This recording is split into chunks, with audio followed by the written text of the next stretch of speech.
Ahí sí, ya chiquillos. Ahora sí, funciona el data. Vamos a trabajar en esta clase de química. Clase número 3 es lo que va del semestre. Recuerden que la prueba, tal cual como lo dijimos y para que lo vean aquellos alumnos que no asisten a clases presenciales, es el día viernes 20 de agosto. Va a estar habilitada en webclass desde las 14 horas hasta las 23:59. Si alguien ese día no tiene conexión a internet o, no sé, tiene alguna situación en particular que comunicarme, por favor recuerden ya que existe un correo para justificar las inasistencias tanto a clases como a pruebas, que es justificativosmedia@gmail.com. Ahí sus apoderados son aquellos que tienen que justificar esa inasistencia para yo saber, y lo ponen con copia a mí, para yo saber el por qué ustedes no rindieron la prueba ese día. ¿Ya? ¿Qué es lo que va a entrar? En el PowerPoint de la clase anterior está el temario detallado de lo que yo voy a evaluar. Ecuaciones químicas, reacciones, balances, método del tanteo, método algebraico, número de moléculas, cantidad de átomos, coeficientes estequiométricos, subíndice, tipos de reacciones. ¿Qué más va a entrar en esa prueba? Si quiere ver el objetivo. ¿Qué más va a entrar en la prueba? Las reacciones que liberaban calor y las reacciones que necesitaban calor. ¿Cómo se llamaban esas?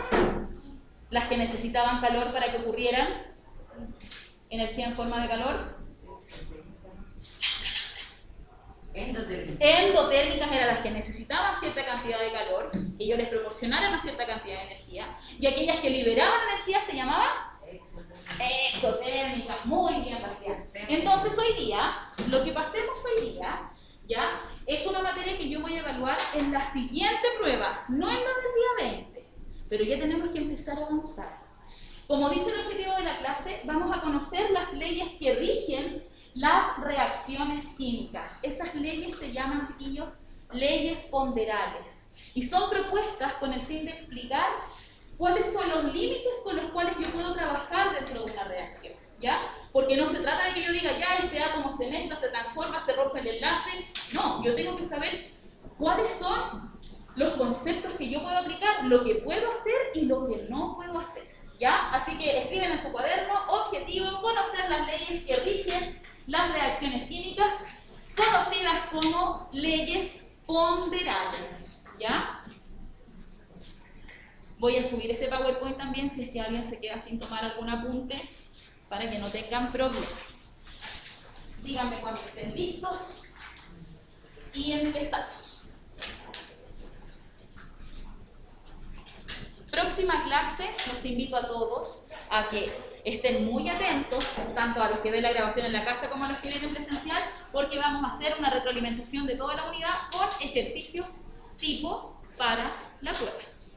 ¿Ya? Vamos a trabajar, recuerden que la prueba es de selección múltiple, o sea, de alternativas, ¿ya? De selección única. Sin embargo, aquellas preguntas que tengan que ver con balance, me van a tener que adjuntar el balance en una fotografía a través del correo electrónico, ¿ya? Para yo saber cómo lo están trabajando. ¿Puedo entonces comenzar? ¿Ya están todos listos? ¿A quién le falta? Ahí vamos a esperar a la compañera. Así que próxima clase, repaso para la prueba del día viernes. Más encima vamos a estar súper porque clase día jueves y la prueba es el día viernes. ¿Ya?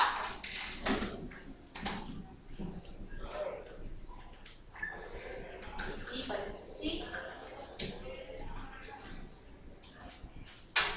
Entonces, lo primero que vamos a ver hoy día vamos a trabajar con bastantes conceptos que tienen que quedar claros.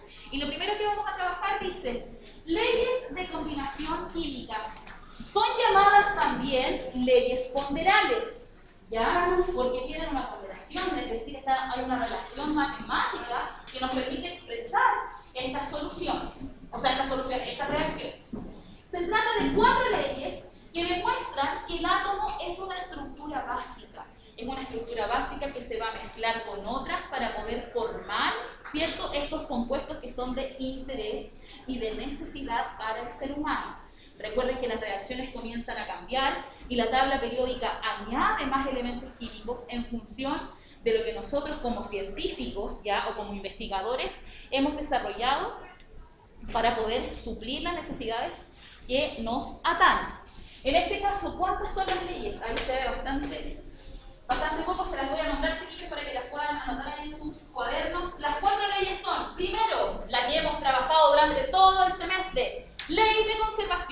materia.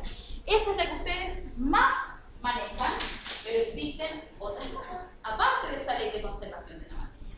¿Ya? La siguiente, primero ley de conservación de la materia, segundo, ley de las proporciones definidas, ley de las proporciones definidas, tercero, ley de las proporciones múltiples y recíprocas, y la cuarta, ley de proporciones múltiples y recíprocas, esa es la tercera. Y la cuarta, ley de volúmenes de combinación. ¿Ya?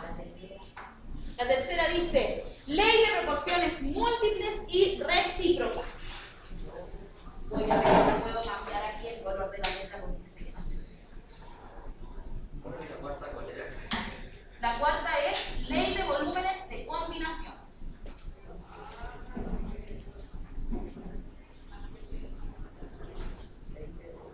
Ley de volúmenes de combinación. Uy, ahora se ve nada. Se ve peor.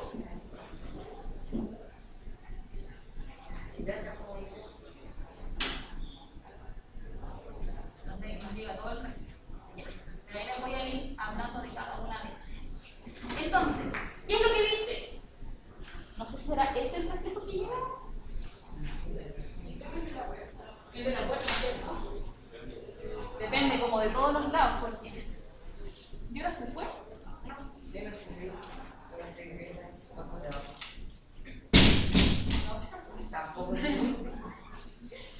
Hoy día definitivamente esto no quiere nada conmigo. Hoy no, chiquillos, pero bueno. Son cosas que pasan y uno tiene que saber sobreponerse a cada uno de los obstáculos. Ahí se ve un poquito mejor, ¿ya? Pero igual les voy a subir la presentación al Classroom para todo aquel que no observa lo que dice, ¿ya? Entonces, ¿qué es lo que pasa con estas leyes de combinación? Son aquellas que nos van a decir cuál es el comportamiento que van a tener los átomos dentro de una reacción. Hay situaciones que ustedes van a aprender a trabajar en la química que se pueden y que no se pueden hacer. Por ejemplo, van a haber parámetros que tienen que ver con el contexto donde se está desarrollando esa reacción química, que yo les he hablado durante mucho tiempo. ¿Qué pasa si estoy en un laboratorio y cambia la temperatura? ¿Qué pasa con esa variable? ¿Cómo yo la puedo controlar? Entonces, vamos a reconocer diferentes aspectos. Dentro de ellos, y para que los vayan conociendo, yo les voy a nombrar que hay una serie de conceptos que vamos a trabajar durante esta nueva unidad. ¿Ya? Los voy a escribir aquí porque la diapositiva no se van a ver. Y los conceptos importantes que vamos a trabajar, que solamente para que se vayan relacionando con ellos, tienen que ver con el número de Avogadro, con la masa molar, con volumen molar,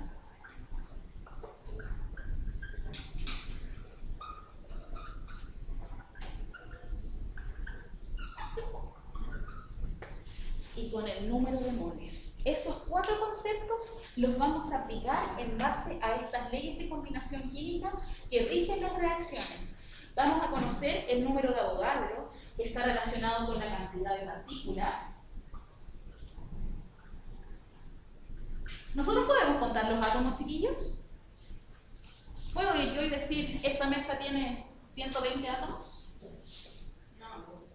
No podemos contar los átomos. Entonces la química lo que ha hecho, en base a estas leyes de combinación que rigen las ecuaciones, ha establecido ciertas constantes y ciertos parámetros que se pueden relacionar entre sí para dar una cuantificación a la cantidad de masa que tengo. Porque nosotros hasta el momento hemos trabajado con reacciones de este orden. Una reacción, ¿cierto? AB más C, que forma A y que forma BC. Pero resulta que nosotros trabajamos con esos elementos. Pero yo no sé cuántos átomos hay involucrados ahí, aparte del subíndice. Pero ¿qué pasa si yo no tengo la reacción química? ¿Cómo voy a establecer yo la cantidad de partículas que están participando en esa reacción? Ahí nace el concepto de número de Avogadro. No lo vamos a definir, no lo vamos a trabajar hoy día de manera absoluta, sino que quiero que los vayan internalizando de manera paulatina a su rutina química, ya porque son nombres que se distinguen, que algunos se parecen, pero que tienen conceptos, si bien están interconectados, son distintos. ¿Ya? Entonces, yo dije que el número de Avogadro nos ayudaba a cuantificar la cantidad de partículas que teníamos presentes en una reacción. Pero esa cantidad de partículas podrían ser moléculas, podrían ser átomos, va a depender siempre de la composición que nosotros tengamos. ¿Ya? Y en la medida que nosotros sepamos la cantidad de partículas, mientras más partículas yo voy a tener, tengo mayor masa. Si aumenta el número de las partículas, ¿cierto? Si yo, por ejemplo, dijera que cada una de estas mesas es una partícula. Si yo cuantifico una mesa, esta mesa tiene una masa. Pero si yo quiero cuantificar, es decir, contar todas las mesas que hay en la sala, voy a tener mayor masa. Y ahí nace un concepto que es la masa molar o el peso atómico. ¿Ya? Ustedes yo creo que lo han escuchado muchas veces en la tabla periódica, si es que alguien la ha introducido alguna vez, aparecen unas flechitas y vamos a trabajar con la tabla durante este semestre, ¿ya? Porque nos dan información. Esta mesa no tiene la misma masa que esa silla. Si bien ambos se pueden parecer porque podemos decir que es parte del mobiliario del colegio, son distintos, tienen masa distinta. Lo mismo ocurre con los elementos químicos. El oxígeno no es igual que el flúor. El hidrógeno no tiene nada que ver quizás con el helio. Ellos tienen diferentes masas. Y eso es lo que se define como la masa molar o el peso atómico. Es la cantidad de masa que contiene el elemento que nosotros trabajamos en la tabla periódica de los elementos. ¿Ya? Entonces va a depender de qué estemos analizando. Vamos a analizar en una reacción, por ejemplo, A, vamos a analizar B. Y este compuesto va a tener una masa determinada. Y es ahí donde vamos a aplicar esta primera ley, que es la ley de conservación de masa. Ahora, no solamente viendo que los átomos de los reactantes sean iguales a los átomos del producto, sino que también veamos que la cantidad de masa que yo tengo en un lado de los reactantes sea la misma cantidad de masa que yo tengo en los productos. Si estoy mezclando, por ejemplo, 20 gramos de harina y 20 gramos de levadura, mi producto tiene que tener 40 gramos. Ya no solamente lo veo a nivel atómico, sino que también lo veo a nivel de masa. ¿Ya? ¿Hasta ahí? ¿Me siguen? ¿Sí? Ya. Excelente. Ese es el concepto de masa molar. El volumen molar. Van a haber sustancias que ustedes van a conocer. ¿Se acuerdan cuando nosotros hablábamos así? Y yo les ponía una L, ¿qué significaba? Que estaba en un estado líquido. A ese líquido probablemente yo lo puedo amasar, ¿ya? Pero también puedo medir su volumen. Y ahí aparece un concepto que se llama volumen molar. El volumen molar es aquel que uno define. Recuerden que estos conceptos los vamos a ir trabajando, solamente es para que sepan de que ya los vamos a empezar a utilizar muchísimo, los vamos a definir después como de manera más extensa, pero necesito que los conozcan antes de empezar a trabajar. ¿Ya? El volumen molar tiene que ver con cuál es el volumen, cuál es el espacio físico que va a tener una cierta cantidad de partículas que se pueden encontrar en estado líquido. No todas las partículas van a estar en estado sólido. No siempre vamos a amasar, sino que también vamos a medir el volumen. Chiquillos, ¿ustedes conocen la relación que hay entre la masa y el volumen? ¿Saben esa unidad que relaciona la masa y el volumen? ¿Nunca han escuchado que, por ejemplo, el agua con el aceite se llevan mal? Que ellos no se juntan. Cuando ustedes hacen una ensaladita, por ejemplo, en la casa y se comieron todas las ensaladas de la familia y miran y se dan cuenta de que hay jugo de limón y que arriba hay como unas gotitas de aceite. Las masas con el volumen ya tienen una relación que se llama densidad. La densidad se escribe con la letra ρ. Hay algunos que le pueden poner la letra D, pero tú me vas a usar y relaciona, y relaciona la masa y el volumen. Entonces, en química, nosotros tenemos que hacer una diferencia. La masa no es lo mismo que el volumen. Si yo tengo 20 gramos de un elemento, no es lo mismo que 20 mililitros. Cuéntenme. Por supuesto, muy bien. No se juntan porque tienen diferente densidad, como nos dice el compañero, y esa diferencia de densidad hace que uno sea más denso que el otro y que aparte los enlaces que ellos tienen ¿ya? Hacen que sean uno hidrofóbico y el otro hidrofílico. A uno le gusta la agüita y al otro no le gusta, entonces se separan. Si ustedes en la casa llegan y hacen el experimento y echan una cucharadita de agua y una cucharadita de aceite, se van a dar cuenta que se generan bases. Y esas bases nosotros las vamos a seguir estudiando en segundo medio. Lo que me interesa aquí en primero es que ustedes digan. Pero, por ejemplo, el aceite, yo le he hecho siempre una semana diferente, cositas así. Las micelas. Siempre, después, según todas esas cositas que solamente uno. Por supuesto, ¿por qué? Porque el aceite tiende a buscar a su compañero, ya que no le gusta juntarse con el agua. Él dice, yo me voy a mover de tal forma de juntarme con mi amigo porque estoy muy solo. Ellos no se llevan bien. Entonces, esas redondelitas que ustedes ven se llaman micelas, ¿ya? Y cada vez que las vean se van a dar cuenta que tienden todas a agruparse. ¿Por qué? Porque son de la misma familia, de la misma naturaleza y no se llevan bien con su otro compuesto, ¿ya? Todas esas explicaciones las vamos a ver en segundo medio, pero en este primero medio ustedes tienen que tener en claro que la masa no es lo mismo que el volumen, chiquillos. Si yo tengo 20 gramos, no tengo 20 ml, no tengo 20 litros, ¿ya? No pueden hacer, si yo les digo, se tienen 20 gramos de una reacción, y yo les pregunto, ¿cuál es el volumen molar? Ustedes no me pueden poner 20 litros, porque no es lo mismo, porque ya sabemos que la relación que existe entre la masa y el volumen se llama densidad. Y ella nos dice que es distinta para cada uno de los elementos y que estos dos números no son iguales, ¿ya?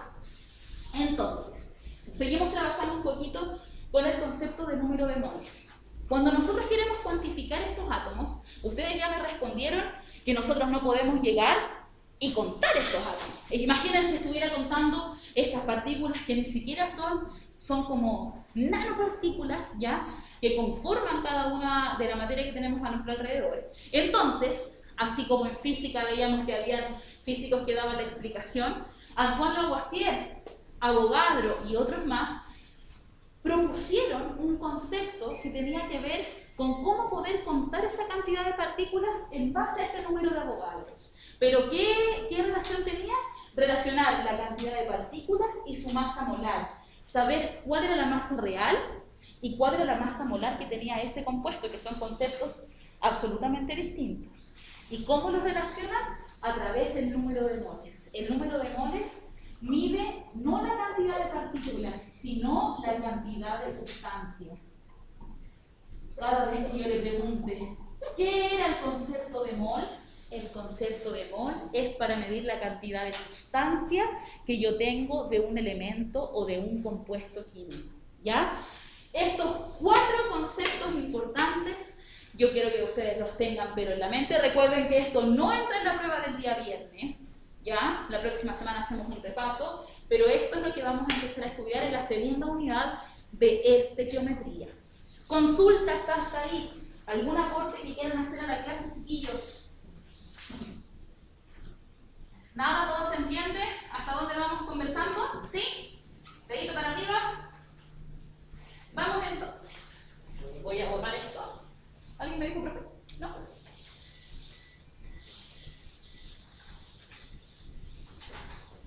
Conceptos importantes. Nosotros ya establecimos durante todo este año, todo lo que ha avanzado del año, ¿ya? Que lo más importante dentro de una reacción es obedecer al principio de conservación de la masa de Antoine Lavoisier.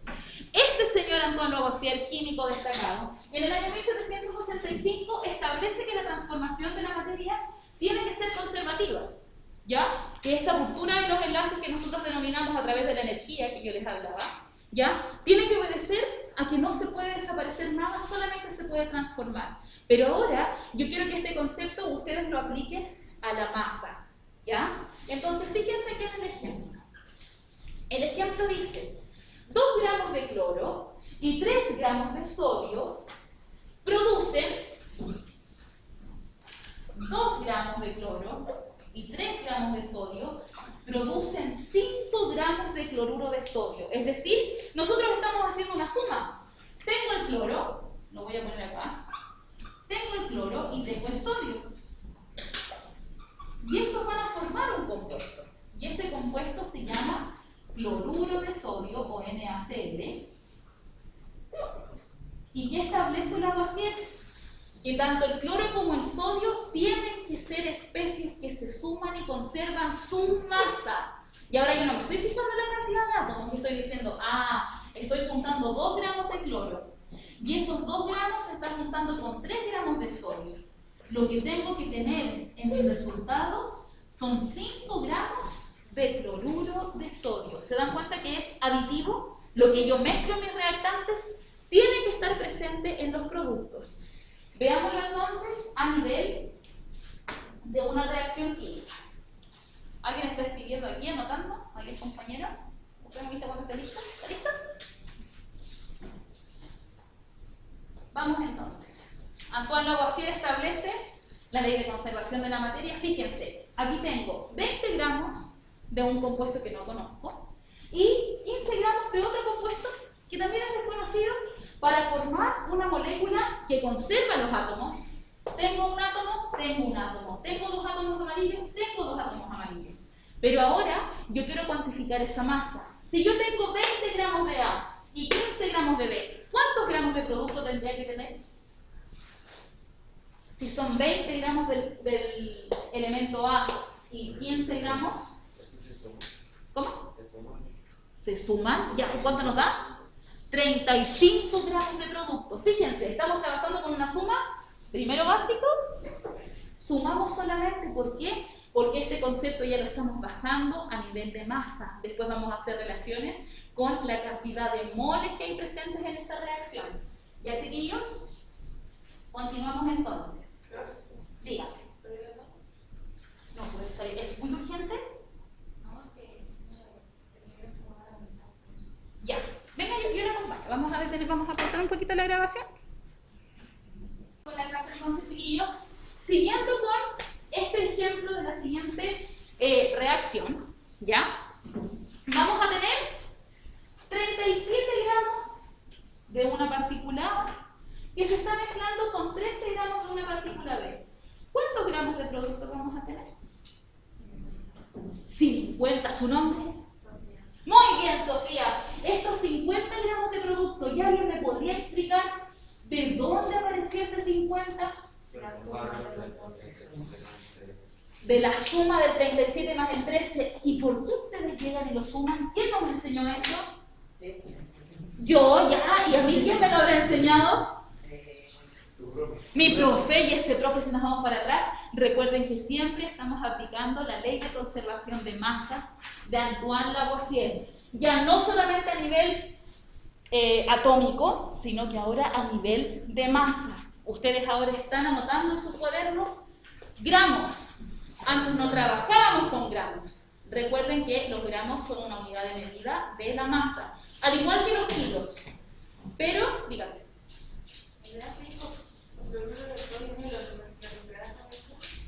No, no es lo mismo. El cloruro y el nitrato es distinto porque el nitrato tiene que ver con nitrógeno y el cloruro tiene que ver con el cloro, ¿ya? Si ustedes andan muy bien con la unidad que viene a continuación, que es estequiometría, chiquillos, podríamos tener tiempo de ver nomenclatura.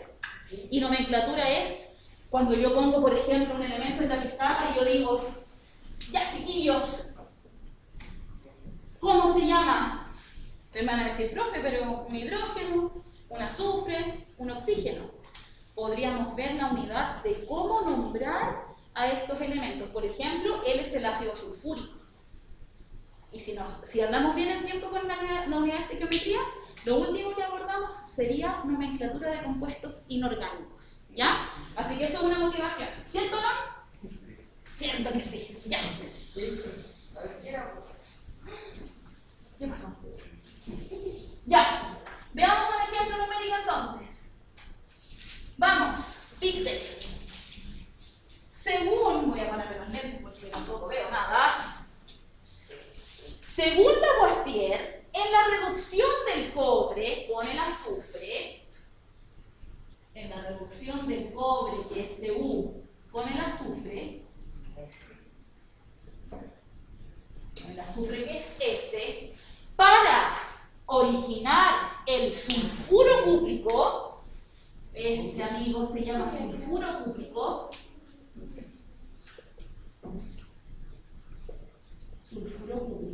y se origina de la mezcla del cobre con el azufre, vamos a borrar esos datos de acá, porque no son de este ejercicio. Dice, resulta que 4 gramos de cobre reaccionan con 2,02 gramos de azufre. 4 gramos de cobre se mezclan con 2,02 gramos de azufre. ¿Cuántos gramos de producto, según Antoine Lavoisier, tenemos que formar? 6,02 gramos de producto. Entonces, cuando yo en la prueba, no del 20, en la siguiente, diga, aplicando la ley de conservación de la masa, calcule cuántos gramos de producto tendríamos que obtener de la siguiente reacción, ustedes van a tener que llegar y sumar. Pero cuando yo les diga cuál es el reactivo limitante, cuál es el reactivo en exceso y cuál es la cantidad de moles asociados, no va a ser tan fácil como llegar y sumar. Pero esto tienen que tenerlo absolutamente claro. Y si ahora yo les digo, chiquillos, que me pregunten cómo, o sea, que me respondan, ¿cómo se llamaba la segunda ley que escribieron? ¿Quién escribió la segunda ley?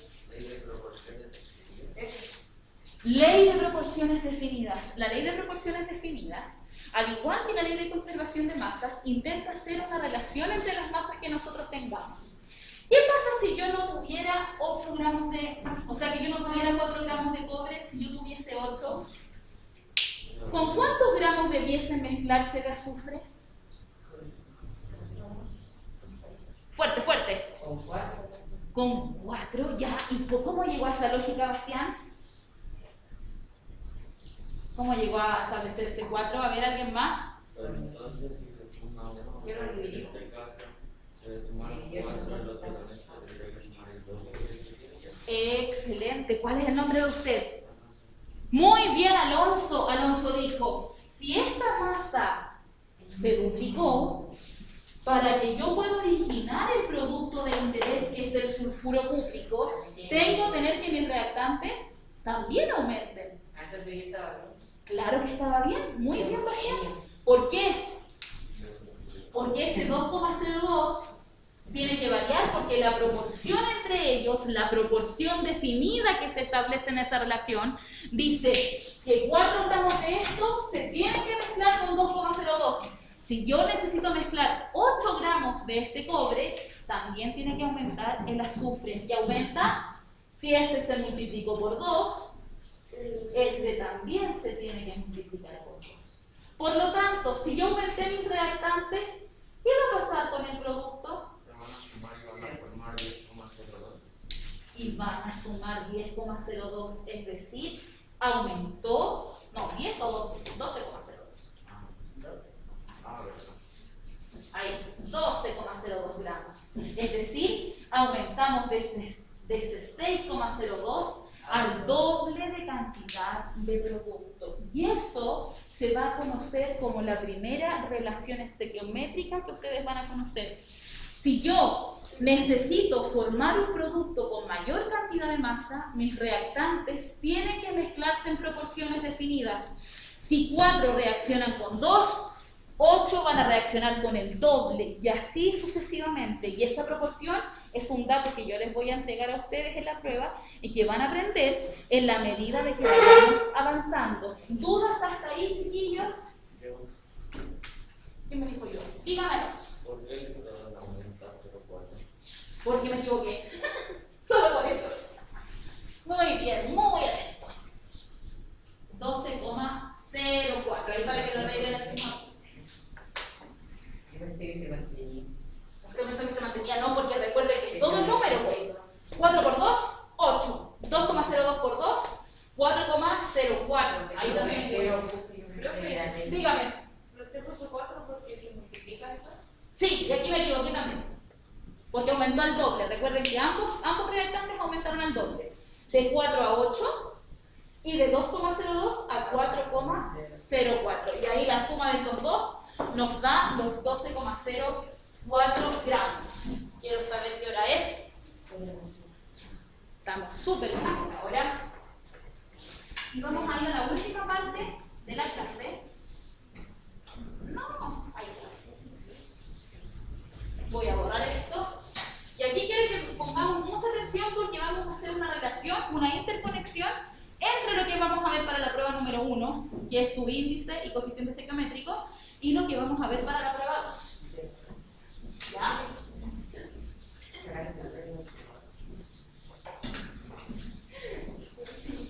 Voy a escribir la reacción mientras tanto.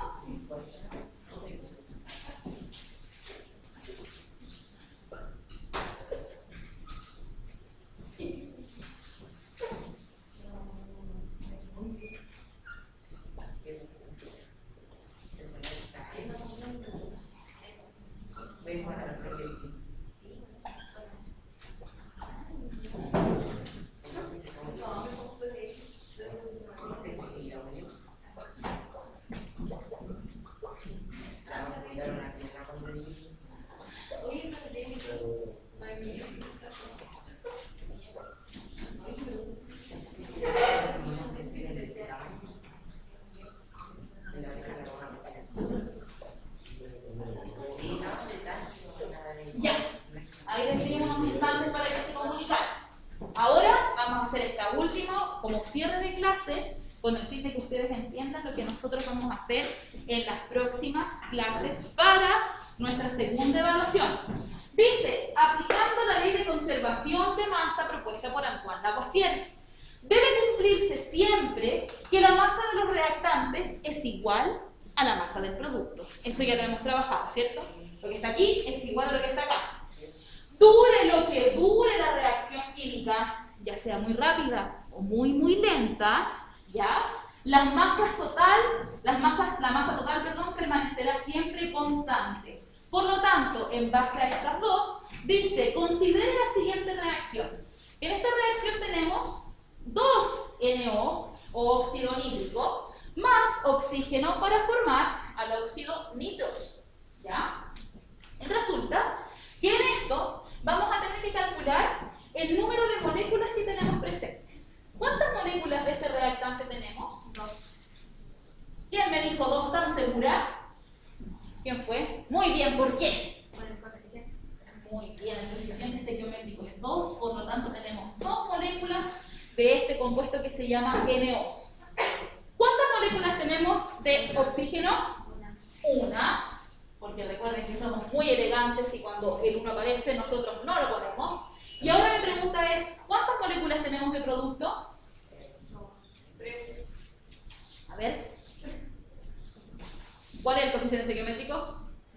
2. Y recuerden que el coeficiente estequiométrico siempre representa la cantidad de moléculas. Si yo, por ejemplo, aplicara la ley de conservación aquí al número de moléculas, 2 más 1 me da 3. O sea, 2 más 1 me da 2.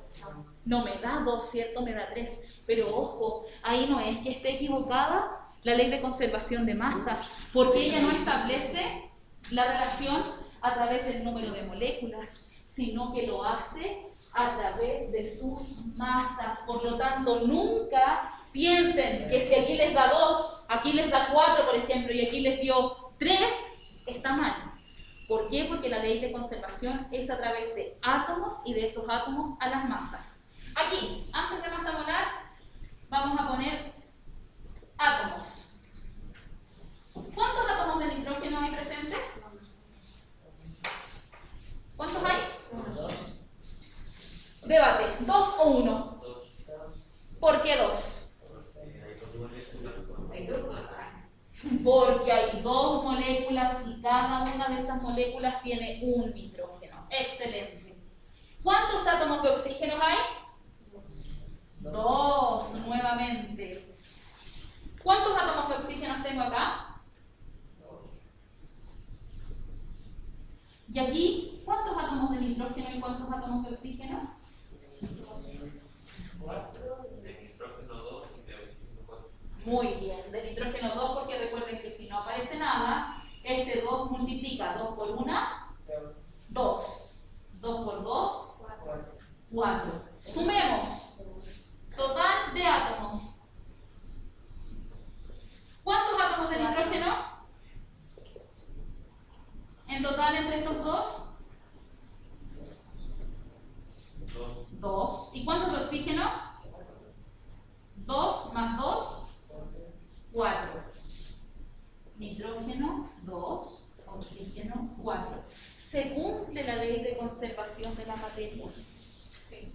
Se cumple la ley de conservación de la materia. ¿Por qué? Porque yo estoy diciendo que cada uno de esos átomos ya tiene que ser igual en los reactantes y en los productos. Entonces, como tarea, va a quedar algo muy importante. Averiguar, anoten ahí, averiguar la masa molar del nitrógeno y del oxígeno. Y en base a eso, vamos a seguir trabajando con este mismo ejercicio la próxima clase.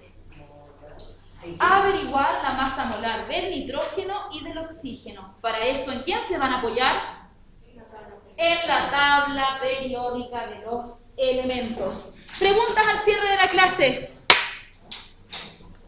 ¿Para cuándo se entrega la actividad que yo dejé en clase? Hasta las 12. Muy bien, chiquillos. Muchas gracias.